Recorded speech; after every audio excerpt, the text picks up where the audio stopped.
ओम नमः शिवाय, नमस्ते। आज मैं आप लोगों को बताऊँगी 10वें भाव का स्वामी जब कुंडली के अलग-अलग भावों में स्थित होता है तो किस तरह से अपना प्रभाव लेता है। तो आप लोग वीडियो पूरा ज़रूर देखिएगा, जिससे आप समझ पाएँ कि हर एक भाव में इसका क्या प्रभाव होता है और ये बहुत ही सामान्य परिणाम है। ये परिवार जो परिणाम है बदल भी सकता है, इसके लिए दूसरे फैक्टर्स होते हैं, उसके बारे में बाद में चर्चा करूँगी। तो सबसे पहले आपको ये बताऊँ कि जो 10वां भाव होता है, ये व्यक्ति के कर्म का होता है, उसकी आजीविका का होता है।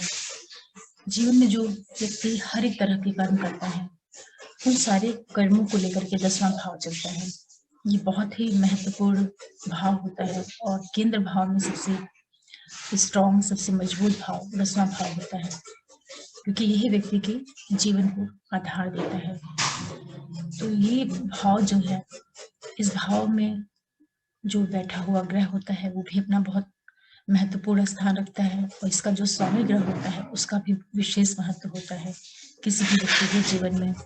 और साथ में ये ग्रह जहाँ पर जाकर बैठता है, जिस राशि में और जिस भाव में, उसका भी प्रभाव व्यक्ति के जीवन के ऊपर देखने को मिलता है, उसके कार्य क्षेत्र में देखने को मिलता है। तो सबसे पहले मैं आपको ये बताऊं कि जब 10वें भाव का स्वामी ग्रह केंद्र में जाकर के पहले भाव में जाकर के बैठेगा तो ये बहुत ही अच्छी स्थिति होती है, बहुत शुभ स्थिति होती है, क्योंकि पहला भाव जो है केंद्र भी है और त्रिकोण भी है और 10वां भाव भी केंद्र है। तो जब एक केंद्र का मालिक दूसरे केंद्र या दूसरे त्रिकोण भी कह सकते हैं वहां जाकर के बैठता है तो एक विशेष राजयोग की उत्पत्ति करता है। तो ऐसी स्थिति में जातक बहुत भाग्यशाली, बहुत धनवान, संपत्तिवान, समाज में उसके बहुत ज्यादा मान प्रतिष्ठा, यश, बहुत फेमस पर्सनालिटी होता है और उसको अपने पिता का, सभी लोगों को बहुत सहयोग, बहुत मदद मिलती है, क्योंकि कर्म भाव का स्वामी ग्रह उसके शरीर में जाकर के बैठ गया है। ऐसा व्यक्ति बहुत कर्मठ, बहुत क्रियाशील और ऐसा भी होता है कि ऐसा व्यक्ति बहुत अच्छा लिखता है, बहुत अच्छी उसकी राइटिंग स्किल बहुत अच्छी होती है, बहुत अच्छा वो कवि भी हो सकता है, बहुत सत्यनिष्ठ, हर एक तरह से बहुत शुभता वाली स्थिति होती है। पिता का उसको काफी अच्छा सुख मिलता है, समाज में यशस्वी, नामी, प्रसिद्ध, जिसको लोग जानते हैं, इस तरह की स्थिति होती है, बहुत ही शुभता वाली स्थिति होती है। इसके बाद जब 10वें भाव का मालिक कुंडली के द्वितीय भाव में जाकर के बैठता है, जो कि धन स्थान होता है, कुटुंब का स्थान होता है, तो ऐसा व्यक्ति बहुत धनवान होता है, उसको अपने पिता का भी काफी अच्छा सुख मिलता है, धन, पद, प्रतिष्ठा, संपत्ति, सारी चीजें उसके जीवन में देखने को मिलती है, क्योंकि द्वितीय भाव भी बहुत अच्छा भाव होता है जो कि संपत्ति को और ज्वेलरी को लेकर के चलता है। और ऐसा व्यक्ति जो होता है अपनी वाणी के द्वारा भी अपने कार्य क्षेत्र में बहुत प्रगति करता है, क्योंकि द्वितीय स्थान जो होता है वो वाणी भाव भी होता है। तो जब कर्म भाव का मालिक द्वितीय भाव में जाता है तो बहुत ही शुभ स्थिति होती है और ऐसा व्यक्ति जो है हर तरह से भाग्यशाली, संपन्न, खुशहाल जीवन यापन करता है। उसको अपने परिवार का, संतान का, सबका बहुत भरपूर सुख मिलता है। इसके बाद जब 10वें भाव का मालिक ग्रह तृतीय भाव में जाता है तो जो ऐसा व्यक्ति होता है बहुत पराक्रमी होता है, बहुत प्रयत्न करता है, बहुत ही एनर्जेटिक व्यक्ति होता है, उसको अपने भाई बंधुओं का बहुत सुख मिलता है। उसके जीवन में काफी नौकर चाकर भी होते हैं, हर एक तरह से काफी स्ट्रॉन्ग व्यक्ति होता है, क्योंकि तृतीय भाव जो है पराक्रम का भाव है। तो ऐसे व्यक्ति अपनी मेहनत के द्वारा, अपने पराक्रम के द्वारा, चाहे उसका जन्म कहीं भी हुआ हो, लेकिन वो अपनी मेहनत और पराक्रम के द्वारा अपने जीवन में बहुत ही ऊंचा स्थान प्राप्त करता है। सारी सफलताओं को वो अपनी मेहनत के द्वारा प्राप्त करता है। तो दसम भाव के स्वामी का जब तृतीय भाव में बैठना होता है तो ये भी काफी अच्छी स्थिति होती है। हालांकि उसको जो चीजें मिलती हैं काफी प्रयास और मेहनत के बाद मिलती है, कोई भी चीज उसको आसानी से नहीं मिलती है। जिसका कार्य क्षेत्र होता है सारी चीजों से काफी प्रयास, मेहनत और स्ट्रगल के बाद ही मिलती है। लेकिन ये जरूर है कि उसको अपने बंधु बांधवों का काफी अच्छा सुख मिलता है। इसके बाद जब दसम भाव का स्वामी ग्रह कुंडली के चतुर्थ भाव में जाकर के बैठता है तो ये भी बहुत अच्छी स्थिति होती है, क्योंकि केंद्र का मालिक केंद्र भाव में जाकर के बैठ रहा है। तो ऐसे व्यक्ति को बहुत ज्यादा संपत्ति, भूमि, वाहन, मकान, व्हीकल, ये सारी चीजें प्राप्त होती हैं और उसको अपनी माँ का भी बहुत ज्यादा सुख प्राप्त होता है। ऐसे व्यक्ति की जो माता होती है काफी उसके लिए सपोर्टिव होना या अपनी मदर की सुख की दृष्टि से भी ये बहुत अच्छी स्थिति होती है, या ये कह सकते हैं कि ऐसा व्यक्ति अपनी माता के लिए काफी केयरिंग हो जाता है। क्योंकि जो चौथा भाव है वो समस्त सुखों का है और ऐसे व्यक्ति का लोगों का भी बहुत ज़्यादा सपोर्ट मिलता है। जब 10वें का स्वामी चतुर्थ भाव में बैठता है, बहुत प्रसिद्ध होना, लोगों के बीच में उसकी अलग पहचान होना और हर एक तरह के प्रॉपर्टी से संबंधित जितनी भी चीज़ें होती हैं, वो सारी चीज़ों का उसको सुख मिलता है, क्योंकि चौथा भाव सुख का भाव है। और कई बार ऐसा भी देखने में आता है कि ऐसा व्यक्ति जो कार्यक्षेत्र अपनाए, अगर वो उस काम को अपने घर से ही करे, घर से ही का मतलब कि जहाँ पे उसका घर है, जहाँ उसका आवास है, अगर वो अपने घर में ही ऑफिस बना करके काम करे, तो भी वो बहुत राइज़ करता है। क्योंकि कर्म का मालिक ग्रह जो है उसके घर में आके स्थित हो गया है। तो एक तरीके का ये इनडायरेक्ट इंडिकेशन है कि घर में रह कर के भी ऐसा व्यक्ति बहुत अच्छा काम कर सकता है या व्यवसाय कर सकता है या घर में ही कोई ऑफिस खोल करके अपना काम करे, इस चीज़ को भी इंडिकेट करता है और बहुत ही शुभता वाली स्थिति होती है। सारे सुख उसके जीवन में होते हैं, शुभ स्थिति है ये।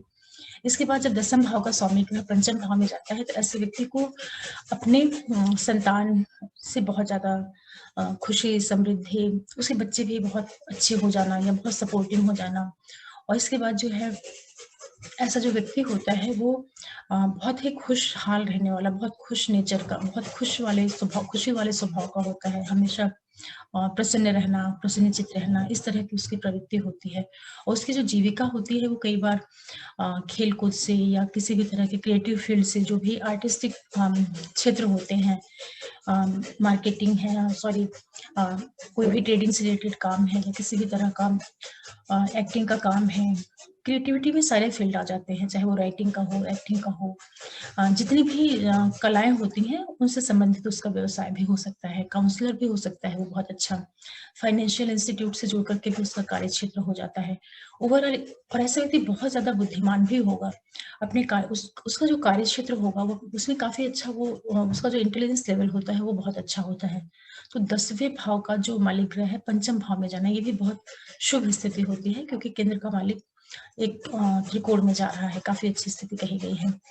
इसके बाद जब 10वें भाव का स्वामी ग्रह छठे भाव में जाता है तो शास्त्रों में ऐसा कहा गया है, वर्णित है कि ऐसे व्यक्ति को अपने पिता का बहुत ज़्यादा सुख नहीं मिल पाता है या उसी तरह की शत्रुता वाली स्थिति होती है और जो भी उसका कार्यक्षेत्र होता है तो उसमें काफ़ी विरोध की स्थिति या थोड़ा-सा स्ट्रगल के बाद चीज़ों का प्राप्त होना, इस तरह की स्थितियाँ बताई गई हैं। लेकिन फिर भी मैं जो समझती हूँ कि 10वें का मालिक जब छठवें भाव में जाता है तो काफ़ी संभावना रहती है कि ऐसा व्यक्ति जो अपने जीवन में कार्य करेगा, वो हो सकता है कि वो सर्विस करे, नौकरी करे, अपना व्यवसाय ना करके वो किसी की नौकरी कर सकता है। वो नौकरी प्राइवेट भी हो सकती है और वो नौकरी गवर्नमेंट सेक्टर की भी हो सकती है। इसी के साथ-साथ ऐसा व्यक्ति बहुत अच्छा चिकित्सक भी हो सकता है, बहुत अच्छा लॉयर भी हो सकता है। इन क्षेत्रों में भी उसके जाने की संभावना रहती है। और एक संभावना ये भी बनती है कि ऐसा व्यक्ति सर्विस सेक्टर से जुड़ करके कार्य करें, जो लोगों को सर्विस प्रोवाइडर होते हैं, इस तरह का काम, लोगों को सेवाएँ देना, ऐसे कार्यों में भी वो काफ़ी सफल होते हुए देखा गया है क्योंकि छठवां भाव जो होता है वो सर्विस का है, नौकरी का है, कोर्ट कचहरी का है। तो दशमेश जब छठवें भाव में जाएगा, तो अगर इस तरीके का वो कार्यक्षेत्र चुन ले जो कि कोर्ट से रिलेटेड हो, जैसे वकील हैं या मेडिकल के फील्ड से जुड़ा हुआ कार्य हो, तो भी वो काफ़ी सफल हो जाता है। क्योंकि छठवां भाव सिर्फ़ शत्रुता को ही नहीं दिखाता है, बहुत से दूसरे उसके पास डिपार्टमेंट होते हैं, तो अगर उन क्षेत्रों से जुड़कर अपना कार्य व्यवसाय बनाए, ये भी सफलता देने का काम करेगा। क्योंकि 10वें का मालिक अपने से नवम भाव में जा रहा है, तो अपने से नवम भाव में जाना एक शुभ स्थिति होती है, लेकिन चूँकि छठा भाव थोड़ा तकलीफ़ों का भाव है, तो उसके कार्यक्षेत्र में थोड़ी बहुत शत्रुता या लोगों का असहयोग, इस तरह की स्थितियाँ भी उसको देखने को मिल सकती हैं। इसके बाद जो 10वें भाव का मालिक 7वें भाव में जाता है, तो ये भी काफ़ी शुभ स्थिति होती है। ऐसे व्यक्ति को अपने जीवन साथी के द्वारा काफ़ी सपोर्ट मिलना या उसका जो कार्यक्षेत्र है, वो कोई व्यवसाय हो सकता है और उसका जो व्यवसाय हो, वो किसी तरह के पार्टनरशिप में हो, ऐसी भी स्थितियाँ निर्मित हो सकती हैं। तो 10वें का मालिक जब सप्तम भाव में जाता है, तो ये भी अच्छी स्थिति होती है, क्योंकि एक केंद्र का मालिक दूसरे केंद्र में जा रहा है। मोटा-मोटा इसमें ये ज़रूर है कि उसको अपने लाइफ पार्टनर से कहीं न कहीं उसके कार्यक्षेत्र में एक सपोर्ट मिलता है। जो भी वो कार्य करता है, व्यवसाय करता है, उसमें उसके जीवन साथी का बहुत ज़्यादा इन्फ्लुएंस होना या बिज़नेस पार्टनर का बहुत ज़्यादा इन्फ्लुएंस होना, क्योंकि सप्तम भाव जो है, जीवन साथी और बिज़नेस पार्टनर वो भी लेकर चलता है। यात्राओं से जुड़ा हुआ भी उसका व्यवसाय हो सकता है। ओवरऑल ये है कि स्थिति काफ़ी शुभ मानी जाएगी ये भी। इसके बाद जब 10वें भाव का मालिक 8वें भाव में आता है, तो ये जो स्थिति होती है उसके कार्य क्षेत्र में एक तरह का उतार-चढ़ाव या एक तरह का ऑब्स्टेकल्स, इस तरह की चीज़ें बीच-बीच में बनती रहती हैं। ये भी कहा गया है कि ऐसा व्यक्ति काफ़ी चालाक, चतुर और अपने कार्यों के प्रति बहुत ज़्यादा ईमानदार नहीं होना, इस तरह से भी शास्त्रों में लिखा गया है। लेकिन ऐसा नहीं है, जब 10वें का मालिक अष्टम में जाएगा, तो ऐसा व्यक्ति हो सकता है कि उसका कार्यक्षेत्र किसी तरह के रिसर्च फील्ड से जुड़ करके हो, किसी तरह के गुप्तचर विभाग से जुड़ करके भी हो सकता है, या उसका कार्यक्षेत्र ऐसा हो जाए जो पराविज्ञान है, जैसे एस्ट्रोलॉजी होती है, जो ऑकल्ट साइंसेस हैं, उन क्षेत्रों से जुड़ करके अगर वो अपना कार्य करे तो भी वो काफ़ी सफल हो सकता है। और साथ में ये भी है कि जैसे ब्याज से धन देना, इस तरह की चीज़ों को भी इंडिकेट करता है, क्योंकि जो 8वां भाव है, वो इस तरह की एनर्जी को लेकर के चलता है। रिसर्च वगैरह के फील्ड में काफ़ी सफल हो सकता है। फिर भी ये ज़रूर है कि 10वें का मालिक अष्टम में आएगा, तो कार्य क्षेत्र में बीच-बीच में एक डिस्टर्बेंस आती रहती है, या किसी तरह का परिवर्तन होना उसके कार्यक्षेत्र में, ऐसे इंडिकेशंस मिलते हैं। इसके बाद जब 10वें भाव का स्वामी ग्रह नवम में आता है, तो ये स्थिति काफ़ी शुभ होती है, क्योंकि एक केंद्र का मालिक दूसरे त्रिकोण में जा रहा है, तो ये कर्म और भाग्य का बहुत अच्छा समन्वय होता है। तो ऐसे व्यक्ति का बहुत ज़्यादा मान-सम्मान, पिता का बहुत ज़्यादा सुख, भाग्य का भरपूर साथ मिलना, गुरुओं का उसको आशीर्वाद मिलना, गुरुओं का साथ मिलना, और हर एक तरह से ऐसा व्यक्ति बहुत भाग्यशाली हो जाता है। ऐसा व्यक्ति का कार्यक्षेत्र जो है कई बार एजुकेशन से जुड़ करके भी हो सकता है। ऐसा व्यक्ति बहुत अच्छा एक टीचर होना, प्रोफेसर होना, या कोई धर्म गुरु होना, ऐसा व्यक्ति जो होगा बहुत पराक्रमी, मेहनती, और मेहनत के द्वारा, अपने पुरुषार्थ के द्वारा अपने कार्य क्षेत्र को बहुत ऊंचाइयों पे लेके जा सकता है। क्योंकि 10वें से जब 9वें स्थान में जाएगा तो तृतीय भाव के ऊपर भी दृष्टि डालेगा, और तीसरा भाव जो है वो पराक्रम का है, मेहनत का है। तो ऐसा व्यक्ति मेहनत, पराक्रम, पुरुषार्थ के द्वारा अपने कार्य क्षेत्र को बहुत ज्यादा ऊंचाइयों पे लेके जा सकता है। पिता को इसको बहुत अच्छा सुख मिलेगा, भाग्य भरपूर साथ देगा। और ये भी संभावना बन सकती है कि ऐसा व्यक्ति गवर्नमेंट सेक्टर में या प्राइवेट सेक्टर में बहुत ही अच्छे पदों पर जाकर के आसीन हो जाए, क्योंकि कर्म जो है भाग्य स्थान में जा रहा है, और वहाँ की जो ऊर्जा होती है वो बहुत शुभ ऊर्जा होती है। धर्म, कर्म, शास्त्र, वेद, पुराण, इन चीजों में भी उसकी रुचि हो सकती है। नवा भाव आध्यात्मिक ऊर्जा का भी भाव होता है, तो ये सारी चीजें उसके कार्य क्षेत्र में कहीं ना कहीं प्रभाव डालती हैं। इसके और ये भी है कि ऐसा व्यक्ति काफी सम्मानित होगा, लोगों के बीच में उसकी पहचान होगी, बहुत फेमस व्यक्ति हो सकता है। इसके बाद 10वें का मालिक जब 10वें भाव में बैठता है, तो ये भी बहुत शुभता की स्थिति होती है। ऐसे व्यक्ति का बहुत ज्यादा मान सम्मान, यश, पद, प्रतिष्ठा, और ऐसा व्यक्ति गवर्नमेंट सेक्टर में हो या प्राइवेट सेक्टर में हो, हमेशा हायर अथॉरिटी से जुड़कर ही रहता है। उसको बहुत ज्यादा प्रसिद्धि मिलना, समाज में उसका मान सम्मान होना, प्रशासन में, गवर्नमेंट सेक्टर में उसकी काफी अच्छी पहचान होना, क्योंकि 10वां भाव जो है वो सरकार को भी दिखाता है। तो 10वें का मालिक जब 10वें भाव में बैठेगा तो ये व्यक्ति की बहुत ऊंचे स्थान को भी दिखाता है। कार्यक्षेत्र में उसकी जो है काफी हायर लेवल तक उसकी अचीवमेंट्स होती हैं। सरकार के द्वारा उसको मान सम्मान मिलना, प्रतिष्ठा मिलना, पिता का भी सहयोग मिलता है, क्योंकि कई बार 10वें भाव को भी पिता से जोड़ करके देखा जाता है। ये भी काफी शुभता वाली स्थिति होती है। 10वीं का मालिक जब 10वें भाव में होता है, और बहुत ही अच्छी स्थिति मानी जाती है। कई बार ऐसे लोग काफी ऊंचे पदों पे चले जाते हैं, IAS है, PCS है, या जो भी क्लास 1 की पोस्ट होती है, उन सारी जगहों पे ऐसा जातक जा सकता है, अगर दूसरे ग्रह भी उसको सपोर्ट करें। इसके बाद जब 10वें भाव का स्वामी ग्रह 11वें भाव में जाएगा, तो ऐसा व्यक्ति बहुत हर तरह के सुखों से युक्त होता है। उसको संतान का काफी अच्छा सुख मिलता है, बड़े भाई बहनों का बहुत अच्छा सुख मिलना, ये भी बहुत शुभता वाली स्थिति है। बहुत ज्यादा धर्म, कर्म, बहुत ज्यादा दान, पुण्य, इन चीजों में भी उसकी रुचि होती है, क्योंकि 11वां भाव कहीं ना कहीं चैरिटी को भी दिखाता है, लोगों की मदद करने को भी दिखाता है। ऐसा जातक काफी उदार भी होता है और बहुत यशस्वी होता है। 10वें का एकादश भाव में जाना, ये भी काफी शुभ स्थिति मानी गई है। तो ऐसा व्यक्ति जो है हर एक तरह के सुखों से युक्त होगा, संतान का उसको विशेष रूप से लाभ मिलता है, या उसका सुख मिलता है, उसका सपोर्ट मिलता है, क्योंकि 10वें से एकादश भाव में बैठ करके पंचम भाव से संबंध बना लेता है। तो ऐसा व्यक्ति बहुत ज्यादा बुद्धि से तेज हो जाता है, अपने कार्यक्षेत्र में अपनी बुद्धि का प्रयोग करना, इस तरीके से बहुत ही शुभ स्थिति होती है। इसके बाद जब 10वें भाव का स्वामी ग्रह 12वें भाव में जाता है, तो इसको शास्त्रों में अच्छी स्थिति नहीं कही गई है, कि ऐसा व्यक्ति जो होता है अपने धन का राज्य कार्यों के ऊपर व्यय करता है, और उसके कार्यक्षेत्र में भी बदलाव की संभावना रहती है, या जो उसका कार्यक्षेत्र है वो कई बार या उसको कार्य क्षेत्र में कई बार नुकसान का भी सामना करना पड़ सकता है, क्योंकि द्वादश भाव जो होता है लॉसेस का भी होता है। लेकिन मुझे जो समझ में आता है कि 10वें का मालिक जब 12वें भाव में जाएगा तो हो सकता है कि ऐसे व्यक्ति का जो कार्य क्षेत्र है वो विदेश से संबंध स्थापित कर ले, वो अपने जन्म स्थान से दूर जाकर के कहीं पे कार्य व्यवसाय करे, या ये भी हो सकता है कि ऐसा व्यक्ति अगर फॉरेन में ही जाके सेटल हो जाए और वहां से अपने कार्य को करे, तो बहुत समय हो सकता है ऐसा व्यक्ति हॉस्पिटल के क्षेत्र में भी कार्य कर सकता है, क्योंकि 12वां भाव जो होता है वो अस्पताल को भी दिखाते हैं। तो हो सकता है कि उसकी जो आजीविका हो वो कहीं न कहीं हेल्थ डिपार्टमेंट से जुड़ करके हो जाए। फिर भी कुल मिलाकर के ये है कि दूसरे भाव की तुलना में 10वें भाव का स्वामी जब 6, 8, 12 में जाता है तो उसमें थोड़ा-सा ऑब्स्टेकल्स के बाद ही सफलता मिलती है, क्योंकि ये त्रिक भाव होते हैं। और ऐसा व्यक्ति जो होगा उसका कार्यक्षेत्र कई बार थोड़ा-सा इस तरह का भी हो सकता है कि जिसको लोगों की दृष्टि में बहुत ज़्यादा सैटिस्फैक्टरी जॉब नहीं कही जाए।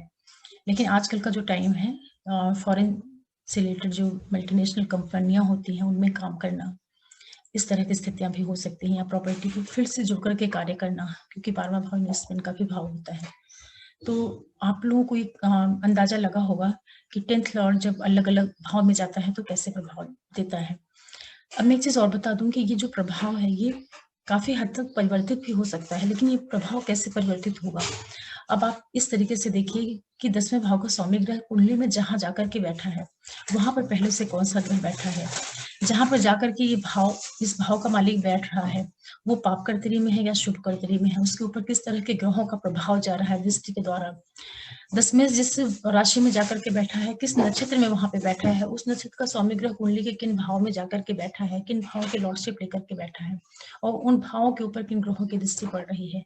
कहने का तात्पर्य ये है कि बहुत से फैक्टर्स होते हैं जो इस परिणाम को काफ़ी हद तक परिवर्तित भी कर सकते हैं। लेकिन अभी जो मैंने आपको बताया ये बहुत ही सामान्य और सिंपल सा तरीका है कि 10th का लॉर्ड अगर सिंपली कहीं जाके बैठ रहा है किसी भाव में तो क्या संभावना बन सकती है, किस तरह का प्रभाव दे सकता है। इससे एक मोटा-मोटा अंदाजा हो जाता है कि व्यक्ति का कार्यक्षेत्र जो है इस भाव से जुड़ करके हो सकता है। एक इंडिकेशन मिलता है, लेकिन ये 100% हमेशा इसी तरह से रिजल्ट देगा ये ज़रूरी नहीं है। इसके लिए कुंडली के दूसरे फैक्टर्स भी होते हैं, फिर भी सामान्य तौर पे इस तरह का प्रभाव देखने को मिलता है। आशा कर रही हूँ कि आज आप लोगों को ये जान करके थोड़ा एक जानकारी मिली होगी कि 10th का लॉर्ड किस तरीके से अपना रोल प्ले करता है, और 10th के लॉर्ड की स्थिति को नवमांशा में भी देखना पड़ता है। वो सब बहुत आगे की चीज़ें हो जाती हैं, लेकिन आज साधारण तौर पे आप लोगों को थोड़ी जानकारी मिली होगी, और आशा कर रही हूँ कि आपको अच्छा लगा होगा वीडियो। और अगर आप हमारे चैनल को पहली बार देख रहे हैं, पसंद आ रहा हो आपको, तो प्लीज़ आप हमारे चैनल को ज़रूर सब्सक्राइब करिए, लाइक करिए, शेयर करिए, और बेल आइकन को हमेशा प्रेस करके रखिएगा, जिससे मैं कोई भी वीडियो डालूँ तो नोटिफिकेशन आप लोगों को मिले। आगे मैं एस्ट्रोलॉजी से रिलेटेड फिर कोई जानकारी आप लोगों के लिए लेकर के आऊँगी। तब तक के लिए ओम नमः शिवाय, नमस्ते।